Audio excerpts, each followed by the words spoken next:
By the time the clip hit 4 million views, the sound of Malik's voice didn't even sound like him anymore. It was just noise coming out of the TV, a grainy 15-second loop of a skinny black kid in a faded blue shirt, standing at the marble counter of Jefferson Trust Bank while some man in a suit laughed right in his face. "Look at this," the news anchor said. "A tense incident at a downtown bank is sparking national debate. Was this fraud prevention or banking while black?" Renee sat on the edge of her sagging couch, remote clenched so tight her knuckles ached. The suspension email from Lincoln Elementary glowed on her phone beside her, one line burning through her skull. Placed on unpaid leave pending review of the situation at Jefferson Trust Bank. 15 years of showing up early, staying late, knowing every child's name, frozen by a single morning. The house phone rang again. Mrs. Henderson from next door. "Baby, we're praying for y'all," the old woman whispered, then couldn't help herself. But there wasn't anything funny about that money, was there? On her other screen, comments rolled under the video. He had to be scamming. That boy did nothing wrong. Kids these days want easy money. This is exactly what they do to us. Down the hallway, Malik's bedroom door was half closed. Renee could see him sitting on the floor, back against the bed, headphones on but not playing anything. His sneakers sat in the corner, the same busted pair he'd worn since 9th grade. Soles thinning, sides split, one lace tied in a sad knot. A smear of dried red ink stained the rubber, a souvenir from the bank's security die pack that had exploded on the counter when everything went to hell. Proof, she thought bitterly. They always liked their proof messy and loud. Outside the thin living room wall, she could hear chanting floating up from 2 blocks away, where the Jefferson Trust branch sat behind its glass facade. Older folks from church, college kids with homemade posters, young parents pushing strollers. "We are not your suspicious activity. Stop banking while black." Car horns answered in solidarity. Someone beat a slow rhythm on a bucket. Sirens wailed faintly in the distance, drawing closer. Renee stood and crossed to the window, 2 fingers peeling back the curtain just enough to see blue lights flashing against the evening sky. Her chest tightened. She wiped at her eyes quickly, swallowing the burn in her throat. She couldn't let Malik see her cry. Not tonight. Not when the whole city had watched his worst moment on repeat. On the muted TV behind her, the anchor kept talking about policies and procedures, about what the bank should have done. Renee stared at the protest down the street, at the police cruisers edging closer, and felt something inside her shift. Before that day, she'd believed a bank was just a place where you put your money. Now she knew it was also where they tried to put her whole community on trial. What are you going to say when you get there? Renee stood in the tiny kitchen, one hand on a frying pan, the other on her hip. The morning light came in sideways, catching the steam from the eggs and making it look like the whole room was breathing. Malik sat at the table with a textbook open, spoon circling through his cereal, but never quite reaching his mouth. "I already practiced it, Ma," he mumbled. "Say it again," she insisted. Out loud, like you mean it. He sighed, but obeyed. "Good morning. My name is Malik Walker. I would like to open a checking account. And then, I have my ID and my documents. I would like to deposit these funds." "Eyes up when you say it," Renee reminded him. "Look them in the eye, be clear, no mumbling, and do not talk over anybody. Let them finish, then you answer. You hear me?" "Yes, ma'am." She watched him for a second, the way his shoulders hunched like he was trying to fold himself smaller. "They are just people doing their jobs," she said, softer now. "You go in, you do everything right. They see that. It will be fine." At Lincoln Elementary a few hours later, Renee moved like she always did, fast and everywhere at once. She taped bright drawings of crooked houses and stick figure families along the hallway bulletin board, phone tucked between her cheek and shoulder. "Yes, Mr. Daniels, the milk delivery needs to be here before lunch. We got 7 classes doing snack time today," she said, hanging another picture with a practiced flick of her wrist. Her computer chimed behind her desk. New email from Jefferson Trust Bank. Subject line, Student Savings Program Update. She slid into her chair, the spring squeaking under her weight, and clicked it open while the vendor on the phone kept talking. At the corner of the screen, a family photo smiled back at her. Derek in his blue factory uniform, grease on his cheek, one arm around a 6-year-old Malik, front teeth missing, clutching a toy basketball. The email was full of neat bank language, phrases about financial literacy, youth accounts, long-term planning. One line made her sit up a little straighter. "We are proud to help families like yours build a secure future." Renee glanced at the sticky notes crowding the edge of her monitor. "Rent due Friday. Call pharmacy for mom. Malik's college fund, do not touch." On the side of the metal file cabinet, more bills were lined up under magnets from church picnics and school field trips. Electric, gas, inhaler refill, repayment plan from the hospital. She paid them all, sometimes late, sometimes in parts, but she paid them. No bounced checks. No collection calls, no judgment liens. They could say what they wanted about her neighborhood, about her car with the missing hubcap out in the parking lot. Her record was clean. "We may not have what they have," she had told Malik so many nights at this same table, "but our name is good. We pay what we owe. We respect the rules. Banks, schools, police, they all look at that. They cannot ignore the math. Numbers did not care what color you were." That was what she chose to believe. A ledger did not flinch when a black boy walked in. It just added and subtracted. That night at New Hope Baptist, the fellowship hall smelled like fried chicken and coffee. Kids ran between tables while the adults traded stories. Renee balanced a paper plate on her lap, trying to relax. "You know Jefferson Trust out on Jefferson?" Reverend Paul Jennings asked, wiping his glasses with a napkin. "My brother went there back in '98, trying to get a mortgage in that new subdivision over by the lake. Man had a steady job, money in the bank, better credit than half the deacons in this room." The table chuckled.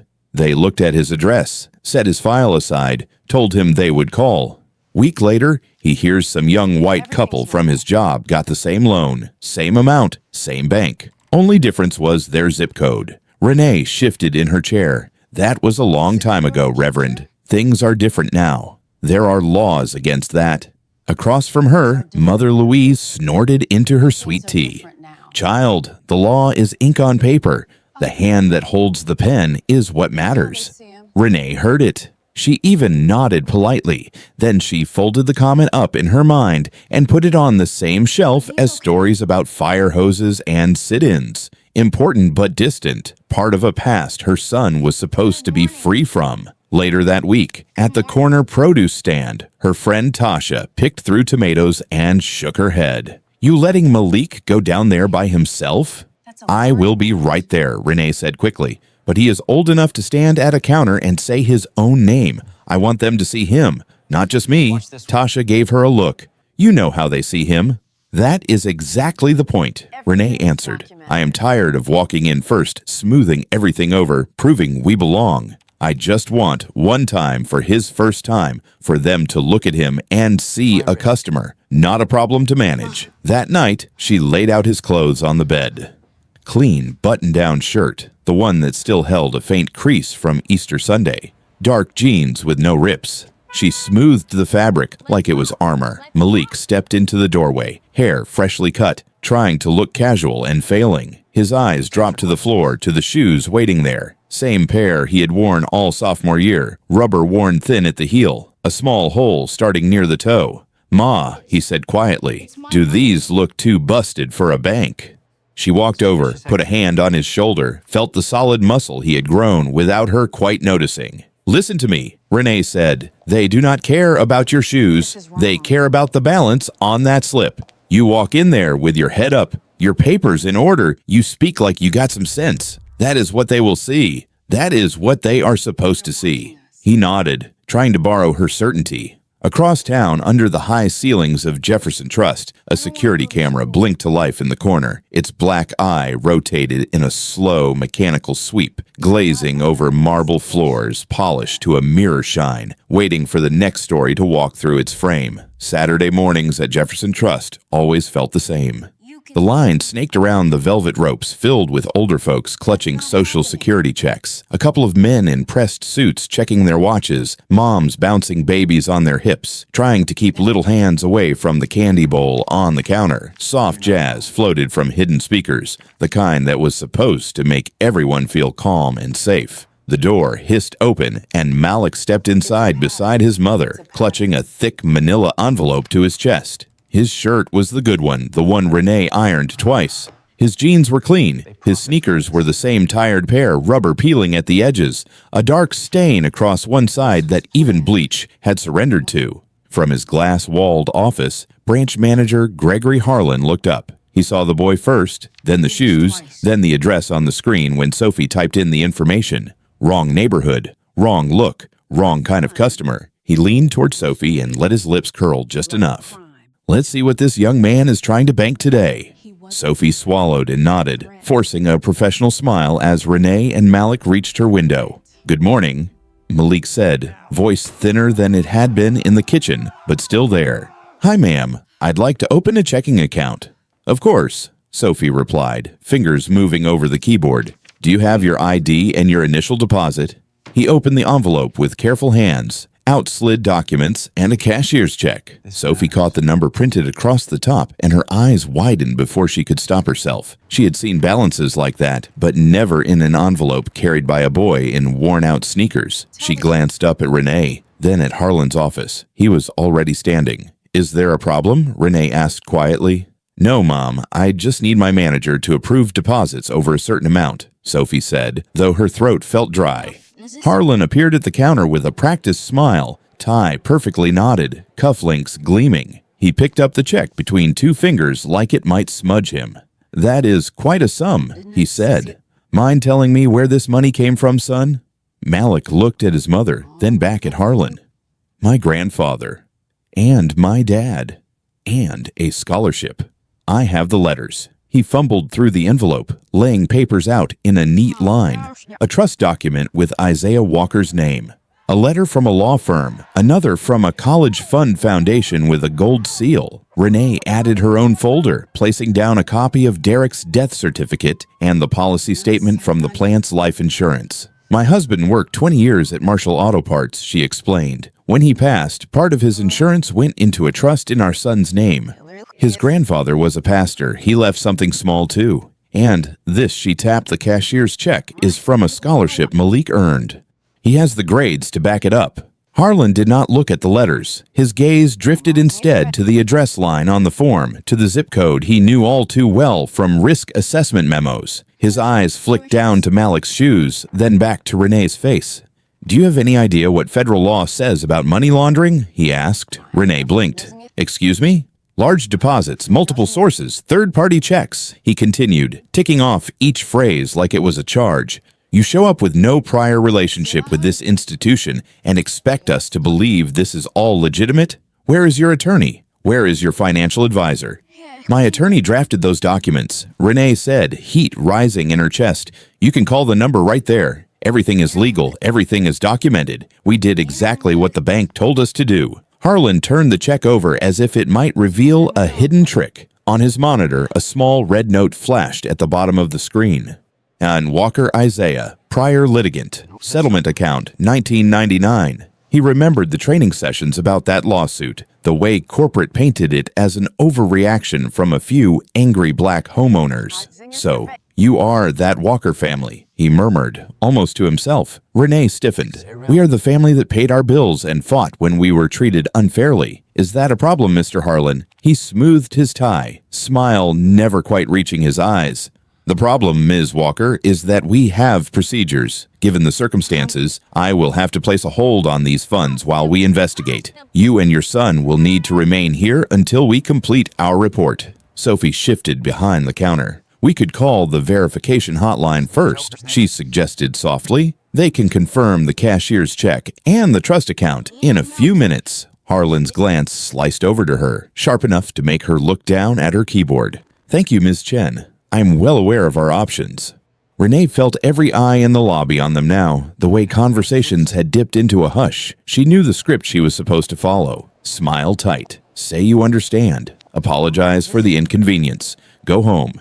Wait for the system to decide if you were acceptable. She looked at Malik. His face was flushed, jaw clenched so hard she could see the muscle jumping. His hand was still on the envelope, knuckles white. His eyes shone, but he refused to let the tears fall. He had done everything she asked. He had spoken clearly, waited his turn, brought every paper. Ma, he whispered, barely audible. Renee felt something in her chest crack, the careful belief she had built around both of them splintering under the weight of that one syllable. If his name was Ethan, she said, voice suddenly clear in the quiet lobby, and he walked in here with a varsity jacket and brand new Nikes, you would not be calling security.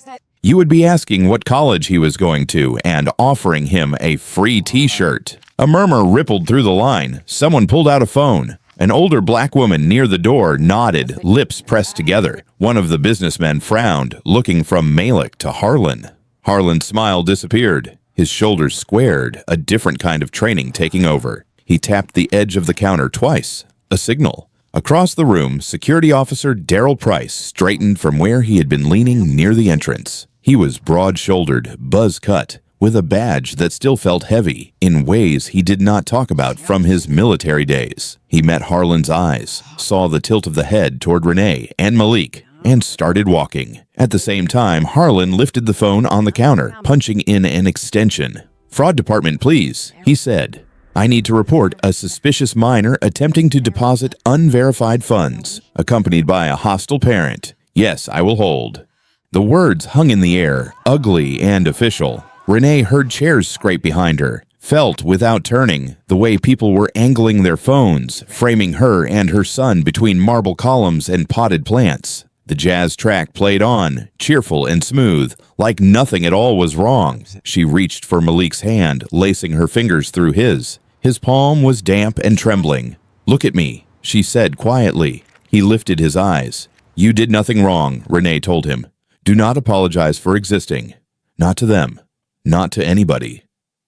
Daryl was almost to them now, one hand resting near his radio, face carefully blank. Outside on the street, a siren began to wail, still distant but getting closer, threading its way toward the bank as the line of customers watched the moment stretch and tighten, waiting to see which way it would break. The siren grew louder until it was right outside the glass doors. A few customers peeled away from the line, pretending to check their phones, really angling for a better view. The jazz music kept playing, way too cheerful for the way the air had gone heavy. Harlan slid the manila envelope off the counter as neatly as if he were straightening a stack of brochures. He tucked it under his arm. "We'll be holding these funds pending investigation," he announced, "for your protection as well as the bank's." Renee's head snapped toward him. "You are not opening his account." "Not at this time, no." His smile was polite enough to cut. "Once our fraud department clears everything, we'll let you know." "I want to see that policy," she said.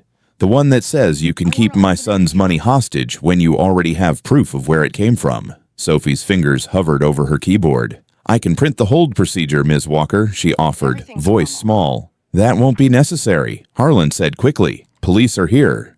Two officers stepped in, uniforms crisp, hands resting near their belts. The room seemed to inhale. An older white man in a windbreaker leaned toward the woman beside him. "If everything's legit, why are they so nervous?" he whispered. On the other side of the lobby, an older black woman in a church hat shook her head and lifted her phone. "Again," she muttered. "In 2026, and we are still here." Daryl moved in first, his presence a solid wall between Renee and the rest of the room. He didn't grab her, just held his hand out. "Ma'am, I'm going to need you and your son to step over there for a moment," he said. "Let's just talk." Renee squeezed Malik's hand. "We're fine right here." One of the officers, a tall man with a sandy mustache, stepped up beside Daryl. His tone was relaxed, rehearsed. "No need to make a scene, folks," he said. "We just need to ask a few questions. Standard procedure." He gently but firmly pried Malik's fingers from Renee's.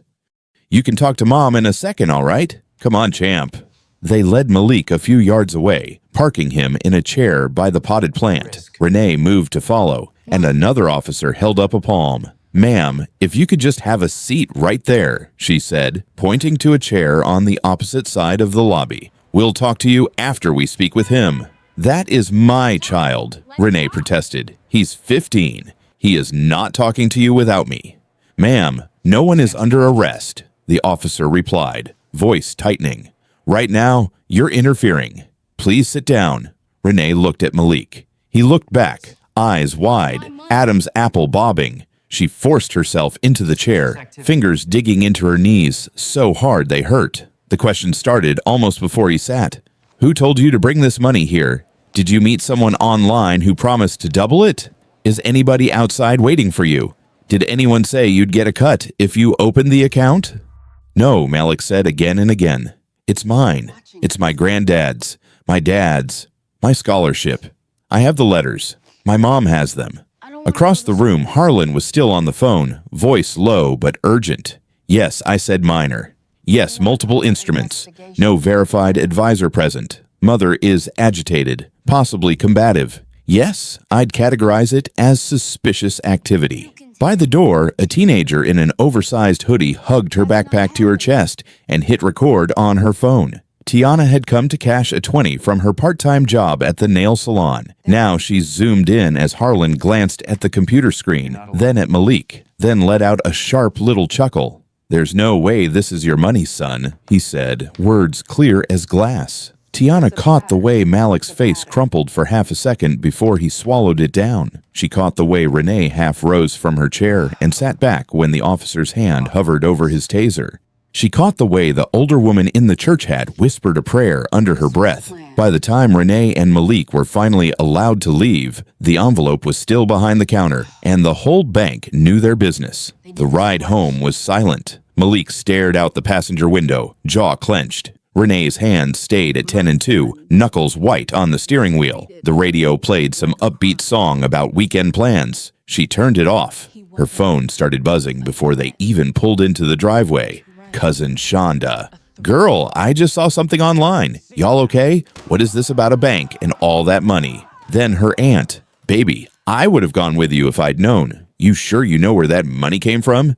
These folks out here scamming kids. Then another call. Then another. Some voices were all support, ready to pray, to march, to threaten lawsuits. Others were coated in sugar and doubt. At church, we're all behind you, one woman said. But you know how these things look. You sure nobody used Malik? You don't want to get mixed up in something ugly. By the time they walked through their front door, Renee's notifications were a blur. Group chats lit up. A message from one of the church mothers. We love y'all, but be careful who you trust with that kind of money. A text from a number she didn't recognize with a link and 3 words. This you, right? She clicked.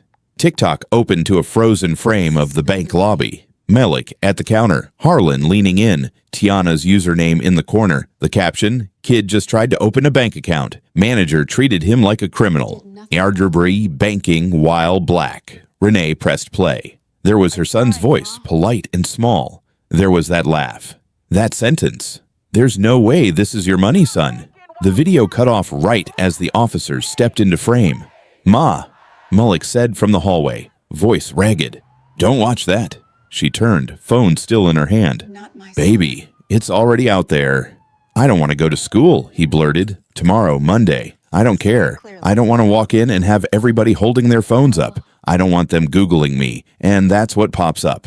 He sank onto the couch, elbows on his knees, head in his hands. For a second, he looked smaller than he had in years, like the little boy who used to crawl into her bed during thunderstorms. Renee stood in the middle of the living room, the space suddenly feeling too small, too bright. The spot on the coffee table where the envelope should have been was empty. All those documents, all that proof, sitting in a drawer at Jefferson Trust under someone else's key. We did everything right, she said quietly, more to herself than to him. We saved. We got the papers. We followed the rules. So why does it feel like we just got dragged in front of a judge? That night, after Malik finally closed his bedroom door, she wandered back to the living room and flipped on the TV, more for noise than anything else. A talk show filled the screen, bright graphics, and an eager host. Tonight's topic, he announced, teenagers and financial scams. Are your kids being targeted by get-rich-quick schemes? Over his shoulder, a graphic appeared. A silhouette of a black boy with a backpack, standing in front of a generic bank logo, head bowed. Renee stared at it, bile rising in her throat. Parents must be more careful, the host went on. Not every opportunity online is real. She shut the TV off, plunging the room into silence. But his voice stayed, echoing in her head, blending with Harlan's laugh and the officer's questions and the whisper of the church lady at the bank. If everything's legit, why are they so nervous? Again. In 2026, and we are still here. The first letter looked official enough to be a bill. Thick paper, no return name, just the logo of Jefferson Trust in the corner. Renee opened it over the sink while the coffee dripped. Pursuant to federal regulations, Jefferson Trust Bank has filed a suspicious activity report regarding recent attempted deposits associated with your household. Her eyes kept moving, but her brain stopped right there. Suspicious activity. Household. Her kitchen seemed to tilt a little. Her laptop pinged on the table. New email. Subject line from the Scholarship Foundation that had sent Malik his award. Due to questions raised by your banking institution, we are temporarily postponing the disbursement of your scholarship funds until all matters are resolved. This is a standard precaution and does not reflect on your character. Another ping. This time from the insurance company that handled Derek's policy. In light of a pending investigation into financial irregularities, a hold has been placed on all remaining disbursements from Policy 4729. Renee sank into a chair. The three messages lined up like dominoes on her screen. Bank, scholarship, insurance. Every door she had worked years to unlock, now quietly swinging shut. By Wednesday, she was sitting in a small conference room at Lincoln Elementary, across from the head of HR and the principal. Between them sat a man from the district office she had never met before, his tie too bright for his expression. "We just want to make sure everything is stable," the HR director said, folding her hands. "There have been concerns raised about your financial situation and your possible involvement in an ongoing federal review." "I am not under investigation," Renee shot back. "My bank is." "We understand that you are under a lot of stress," the principal added quickly. "We value you here, truly. But the media attention, the TikTok video, the comments online, it brings a lot of eyes on the school." The district man cleared his throat. "We are recommending you take administrative leave, unpaid for now, just until this all blows over. It is better for everyone's reputation." By the time she got home, her health insurance portal already showed coverage pending. Her mother called that night, voice thin with worry from across town. "Baby, the pharmacy says my blood pressure pills went up again. They said I need pre-approval now. You think you can call them tomorrow?" "Yeah, Mama," Renee said, staring at the red suspended notice at the top of the screen. "I'll handle it." The bills kept coming. Rent, light, phone, Malik's bus pass. She lined them up on the table like a puzzle she no longer knew how to solve. "We can use my money," Malik said quietly from the doorway. "What money?" Her laugh came out harsher than she meant. "The scholarship, the trust, the insurance, whatever they unfreeze. You can use it.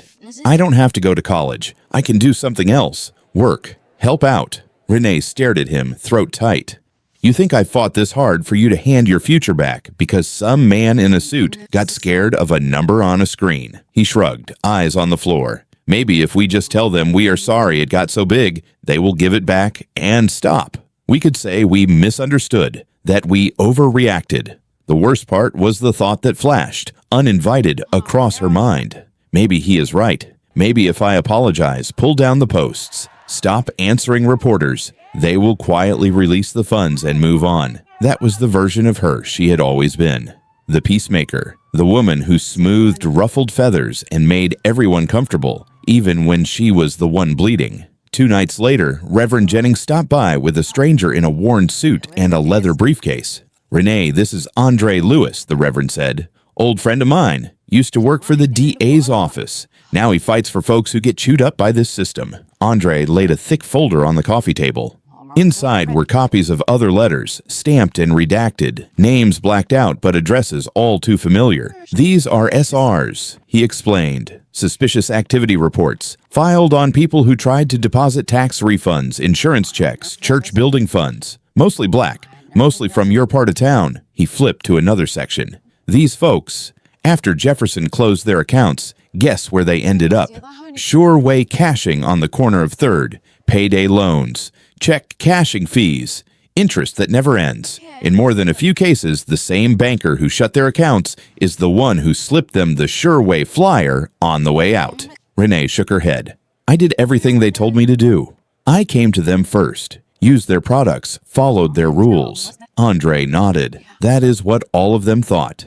You are not the first one they flagged. You are just the first one who did not bow their head and the first one who got filmed. The next day, a woman with a press badge showed up on her porch. Shoulder-length curls, tired eyes, notebook already open.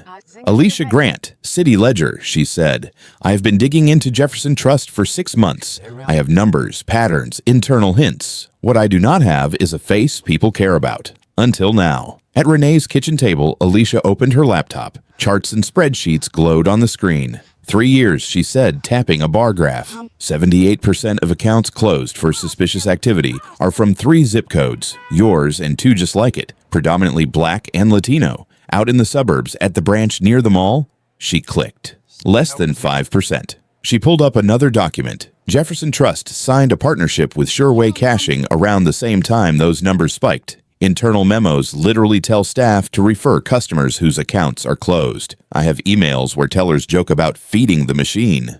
Renee listened, the room feeling smaller and bigger at once. Part of her wanted to cover her ears, go back to believing this was a one-time humiliation. The rest of her knew better now. Weeks crawled by. The protest outside the bank shrank from hundreds to dozens, to a handful of regulars with signs that were starting to fade in the sun. Online, the comments under the video shifted. If they are so innocent, why is it taking so long?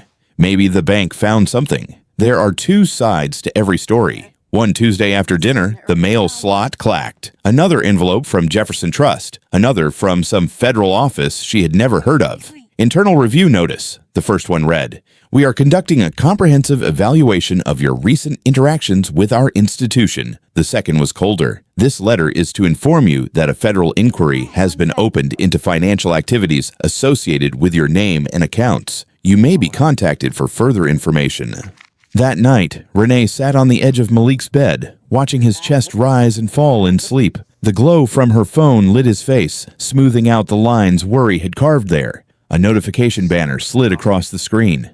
Tiana Brooks just posted a new video. Bank incident full angle. Watch now. Her thumb hovered over it, heart pounding. They had already seen her son once as a headline, a 15-second clip of humiliation. She swallowed hard, staring at his sleeping face. What are they going to see him as this time? She thought. A victim, a liar, a warning. She locked the phone, the darkness of the room closing in around them as the world outside hit replay. Andre's office smelled like old paper and strong coffee. The blinds were half closed against the afternoon sun, stripes of light falling across a wall covered in charts and legal pads. Renee sat in a chair that had seen better days. Fingers knotted together in her lap, while Malik hovered near the door, backpack still on one shoulder. He refused to let her come to meetings alone now. Alicia arrived with a messenger bag, and the kind of tired energy Renee recognized from her own face in the mirror. She dropped the bag on the table, pulled out a stack of printed emails and a small flash drive. This, she said, tapping the drive, is from someone you know. Sophie Chen. Renee blinked. The teller? She's been having panic attacks since that day, Alicia said quietly. Tried to do it their way, stay silent, trust the process. Couldn't sleep. Finally reached out through a burner email. Said she could not keep pretending she did not know what was happening. Andre plugged the drive into his laptop. The screen filled with folders, all labeled in neat, anxious handwriting. Look at this, he murmured. He opened an email thread. At the top, a name. Victoria Lang, Regional Vice President. Subject, Q3 Risk Management Priorities. Per corporate directive, prioritize SAR filings for accounts and applicants from the following zip codes when transactions exceed standard deviation thresholds. Andre read aloud. These communities present elevated risk profiles. Staff who identify qualifying activity leading to account closure will be eligible for performance bonuses. He glanced up. Those zip codes. That is you. Cassell Heights and Eastwood. Renee stared at the screen. So he didn't see Malik. He saw our address. Andre clicked to the next email. Same sender, months later. Excellent work on increasing your SAR numbers this quarter, Greg, he read. Our partnership with Sureway Caching is proving highly effective. Keep flagging those anomalies. The board has noticed your diligence. Alicia stood and moved to the whiteboard, uncapping a marker. She began to draw boxes and arrows. Here's how it works, she said.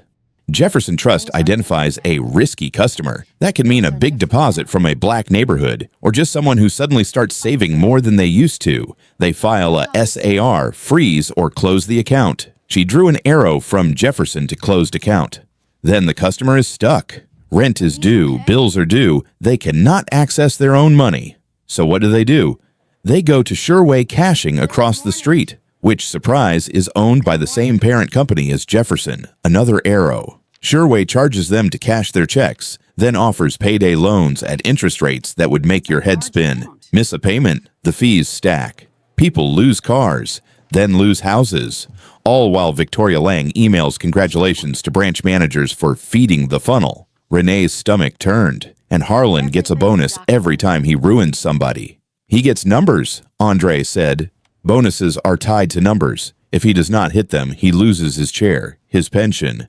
I am not telling you this to make you feel sorry for him. I am telling you so you understand how far up this goes. On the screen, another email opened. This one was shorter, from Harlan to his assistant. Flag any large deposits from Walker Address as potential SAR candidates. Prior litigation history.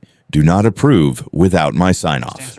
He had you in his sights before you even walked in, Alicia said. He recognized the name, which brings us to the part I do not think you know. Andre pulled out a thin yellowed folder and slid it across the desk. You mentioned your father-in-law was a pastor, Isaiah Walker. Renee's breath caught. She had seen that name on the trust documents, sure. She had heard stories about Isaiah's trouble with the bank in the 90s. She had never seen it written like this. Walker et al. Versus Jefferson Trust Financial. He was the lead plaintiff in a class action, Andre said. They sued Jefferson for redlining, denying mortgages to black families in your neighborhood while approving the same loans for white families in the suburbs. He flipped through the pages, stopping at a settlement agreement. Jefferson never admitted wrongdoing, but they paid. Part of that settlement went into a fund for affected families. Isaiah chose to set his share aside for one person. He slid over a photocopy of a handwritten note, scanned and stapled to the legal document. The ink was faded, but the words were clear. When my grandson is old enough to sign his own name, he will walk into that bank and claim what they owed us, on his own terms. Renee's throat closed. I thought it was just an insurance payout and some savings. It was that too, Andre said. But the seed, the first dollar, that was your father-in-law, making sure this place paid something for what they took. He never trusted them to change, so he tried to build armor around his grandson instead. Alicia looked between Renee and Malik. Do you understand what that means? The money Harlan laughed at, the check he called suspicious, is literally compensation for this bank's own discrimination 20 years ago. They are trying to turn their own punishment into your crime. Malik sank into a chair, eyes wide. So they got paid for hurting Grandpa. Then they got paid again, trying to say, my money is dirty. Pretty much, Andre said. They sat with that for a moment, the twisted elegance of it hanging in the air. Open the training files, Alicia said quietly. Andre clicked another folder Sophie had labeled RM Training. A video window popped up, grainy footage of a conference room, PowerPoint slides on a screen, a man in a suit pacing at the front. This is the new reality, the trainer was saying. Regulators expect us to be proactive. That means more SARs, not fewer. If you are not finding suspicious activity, you are not looking hard enough.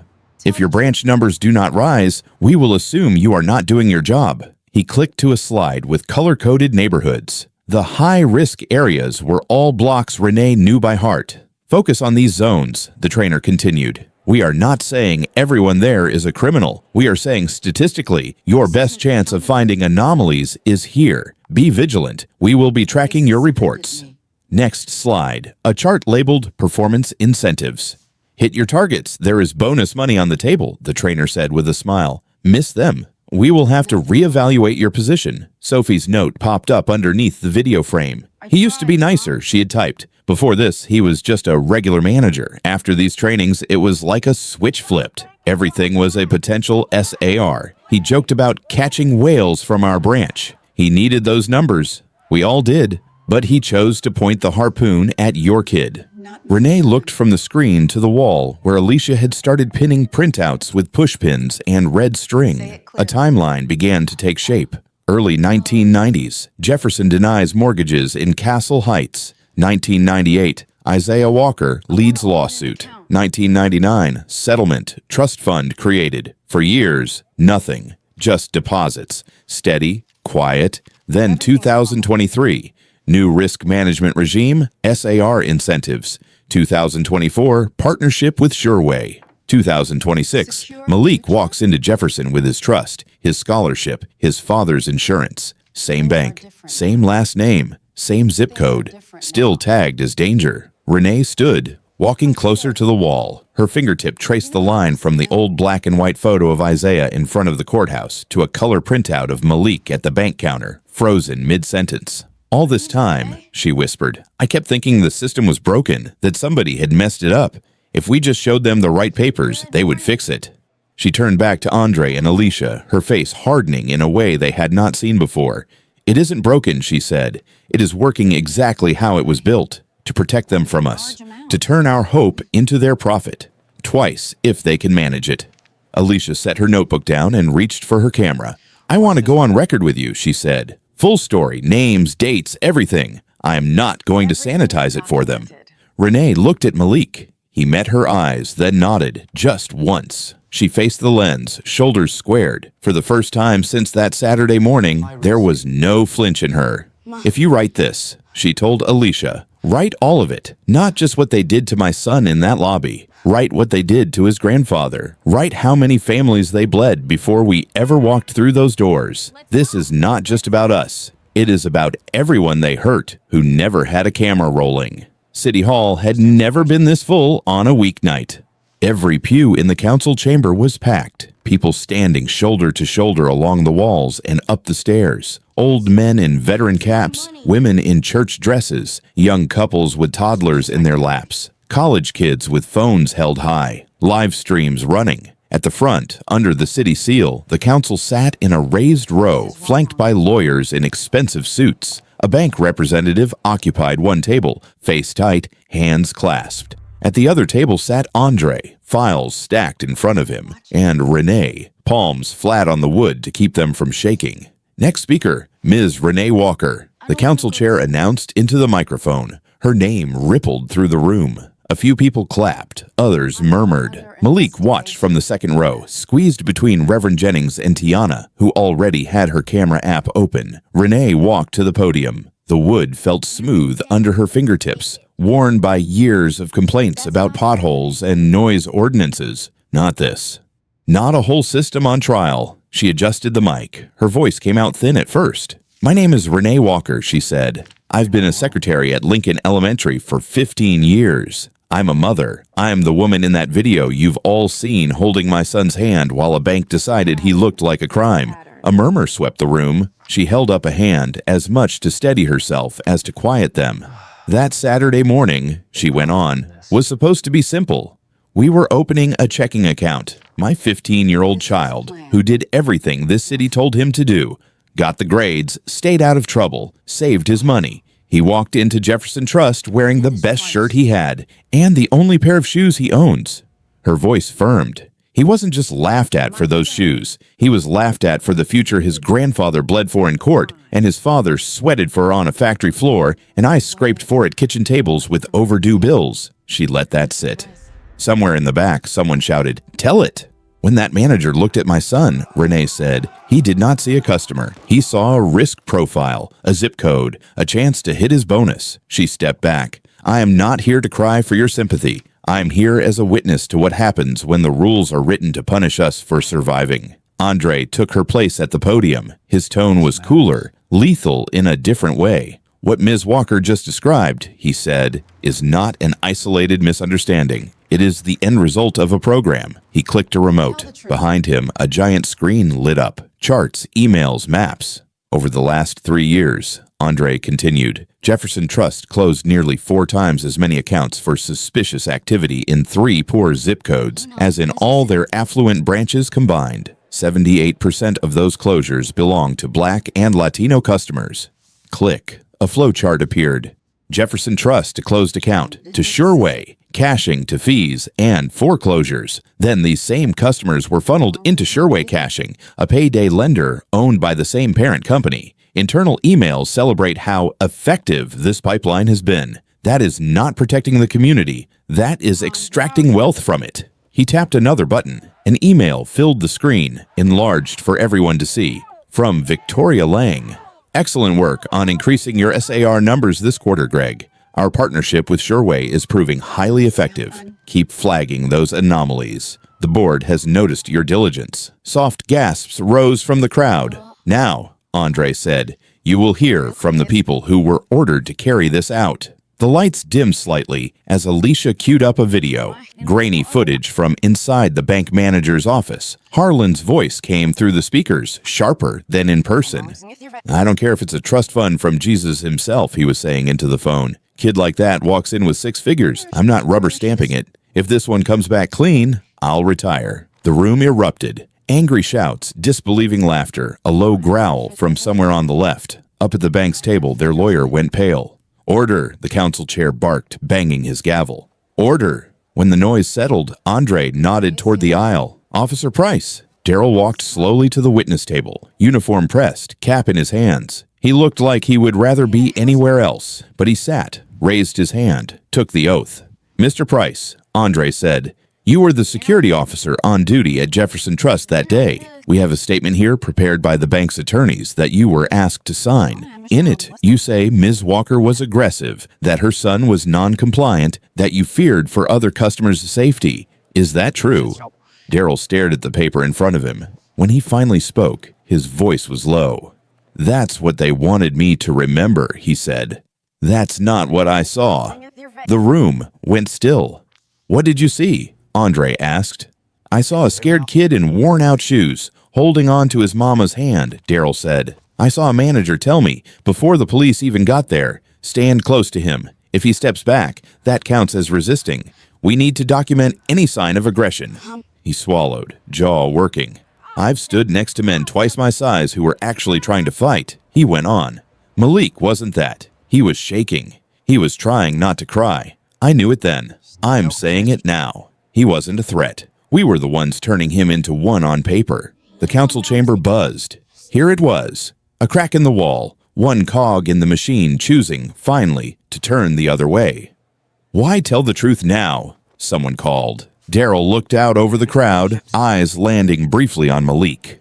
Because I've got a 13-year-old at home, he said, and he looks a lot like that boy. I couldn't sleep knowing someday it might be him on that tape, and some other man in my uniform lying to make it all look justified. The rest of the hearing blurred into motions and legal language. The city's civil rights office recommended sanctions. The state attorney announced a formal investigation into Jefferson Trust and its parent company. Weeks later, the formal penalties came down. Jefferson Trust was hit with fines big enough to make national news. The partnership with Sureway was suspended pending criminal review. Several branches, including the one on Jefferson, were ordered to close. Stock prices dipped on the morning shows. A press release noted blandly that Regional Vice President Victoria Lang is no longer with the company. Harlan's departure rated a single line. The bank thanks Mr. Harlan for his years of service.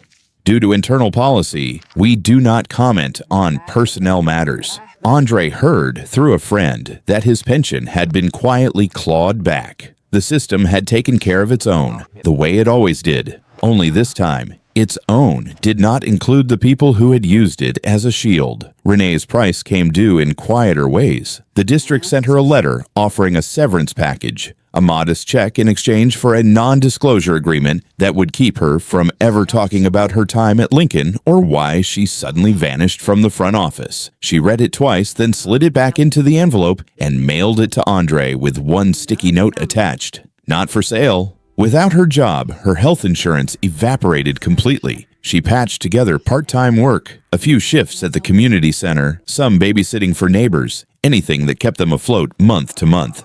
The trust money and scholarship, once finally unfrozen, went straight into an account with a small black-owned credit union across town. At school, Malik found a new kind of attention. Some kids called him Bank Boy behind his back. A few parents told their sons to stop coming over after practice. "We don't want any drama," one mother said at pickup, eyes sliding away. "You understand." He nodded like he did, then went home and studied harder. Someone always had something to say. If you'd just taken the apology, you could have gone back to normal. If you hadn't pushed so hard, they wouldn't have dug so deep. But when Malik woke up in the middle of the night from dreams of flashing lights and cold marble floors, when he sat at the kitchen table with his SAT prep book open and his leg bouncing too fast, Renee could at least tell him one thing with absolute certainty. "You are not crazy," she'd say. "You didn't imagine it. It was wrong. And the whole city saw it."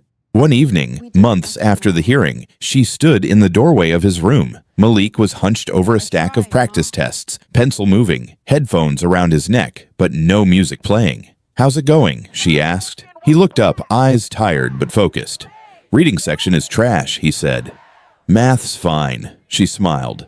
"Math was always your granddad's thing." He shrugged, but a tiny grin flashed and was gone. He ducked his head back over the page.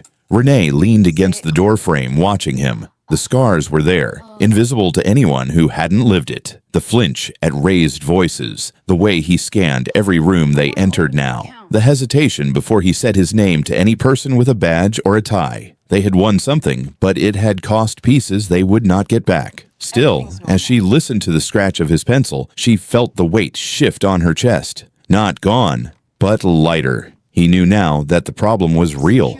That what happened to him was part of something bigger, not some personal failing he had to carry alone. He had a record now, too, written in more than just bank files and court orders. He had a city that could not say it didn't know.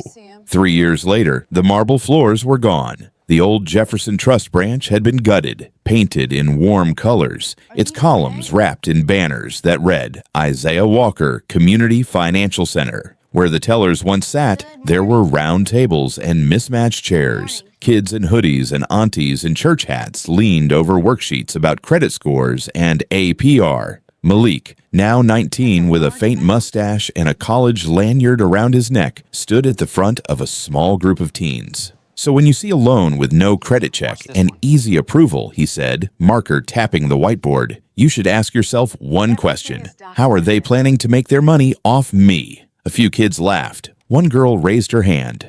"So, we should go to banks instead." "Not just any bank," Malik said. "Go somewhere that treats you like a member, not a target. And read everything before you sign. If you do not understand it, you ask." Loud. In the corner, under a soft spotlight, sat a glass case. Inside, on a small black stand, was a pair of beat-up sneakers, sole worn thin, a faint reddish stain still ghosting one side. The plaque beneath them read, in simple black letters, "These shoes walked into a bank and came out with a movement." Renee watched from the doorway, a stack of handouts in her arms. She spent her days here now, teaching older folks how to read bank statements, how to spot predatory fees, how to say no without apologizing. Law is a tool, she told her classes. It is not your mama. If you do not learn how it works, somebody else will use it to take what is yours. On the front row, Reverend Jennings sat with his cane between his knees, listening to Malik break down redlining like it was a story his friends told on the corner. His hair was whiter now, his smile slower, but his eyes shone. He leaned toward Renee as she took a seat beside him. "Isaiah would be proud," he murmured. He went to his grave believing justice was blind. His son and grandson made it admit what it was looking at. That night, after the last workshop ended and the last auntie left with a new debit card and a little more swagger, Malik flipped off the lights one by one. The center sank into shadow until only the security light over the shoecase was left, bathing the old sneakers in a soft glow. He turned the key in the front door, then paused. "Ma?" "Yeah, baby." "You still trust banks?" Renee looked through the glass at the building across the street, some other logo now where Jefferson's name used to be. Then she looked back at the shoes and at her son, taller than her now, but still that 15-year-old in her mind. "I do not trust names on buildings anymore," she said. "I trust people who are willing to stand in the middle of the lobby with everyone staring and tell the truth anyway." The echo of that truth lived in more than one viral video now. It lived in aunties opening their first accounts without apologizing, in teenagers who saw a payday lender and knew to walk past, in a boy who had been told he was suspicious and decided to study the rules until he could rewrite them. That morning at the bank had taken their money for a while, their sleep for longer, and their illusions for good. But it had given them something back too, a clear view of the game, and the courage to tell the next generation how not to lose. If this story hit something in you, do not let it end here. Share it with someone who needs to hear it. Drop your thoughts in the comments, and make sure you subscribe so you do not miss the next story. Somewhere out there, another kid is walking into a bank in worn-out shoes. The more of us who are watching, the harder it is for the system to pretend it cannot see.